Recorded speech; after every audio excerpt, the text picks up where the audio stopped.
நம்ம ஆக்ட்ரஸ் சமந்தா அவர்கள் ரீசெண்டாக ஒரு இன்டர்வியூவில் ரொம்பவே ஃபீல் பண்ணி பேசியிருக்காங்க. அதை பற்றி தான் இந்த வீடியோவில் பேச போகிறோம் ஃப்ரெண்ட்ஸ். உங்களுக்கு சமந்தா பிடிக்கும்னா ஒரு லைக்கை போட்டுருங்க. வீடியோக்குள்ளே போகலாம். April 28 தான் நம்ம சமந்தா அவங்க பர்த்டேவை செலிப்ரேட் பண்ணியிருக்காங்க. அப்போ அவங்க தீவிரமான ஃபேனான தெனாலி சந்தீப் அவங்களுக்கு கோவிலில் ப்ரெசென்ட் பண்ணியிருக்காரு. இது ஆந்திர பிரதேஷில் கட்டியிருக்காங்க. ஃபோட்டோஸும் ஷேர் பண்ணியிருக்காங்க. பேன் இந்தியா ஆக்ட்ரஸான சமந்தா அவர்களுக்கு மயோசிட்டிஸ் நோய் இருக்கிறது நம்ம எல்லாருக்குமே தெரிஞ்சிருக்கோம். இந்த மாதிரி ஒரு ஹெல்த் இஷ்யூ வரும்போது நான் ரொம்பவே தனிமையை ஃபீல் பண்ணேன்னு அவங்க சொல்லியிருக்காங்க. சாதாரணமாக ஒருத்தருக்கு உடம்பு சரியில்லைன்னா அவங்க மருந்து எடுத்துக்கிட்டாங்கன்னா சரியாகிடும். ஆனால் எனக்கு அப்படி இல்லை. இந்த நோய் வாழ்நாள் முழுக்க அப்படியே தான் இருக்கும். இதை குணப்படுத்த முடியாதுன்னு தெரிஞ்சப்போ ஒரு மோசமான சுச்சுவேஷனுக்கு நான் போனேன். ஆனால் இந்த நோயோட நான் போராட முடிவு எடுத்தேன். 3 இயர்ஸாக இந்த நோய் கூட போராடிட்டு தான் இருக்கேன்.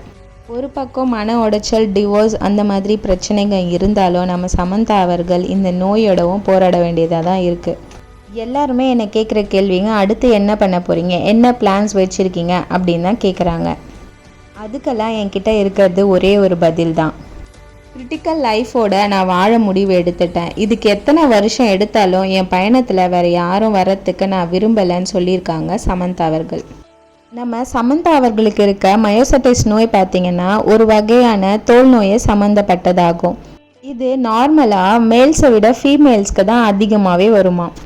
ஆனால் ஆட்டோ இம்யூனியோ கண்டிஷனில் லட்சத்தில் ஒருத்தவங்களுக்கு தான் வருமா.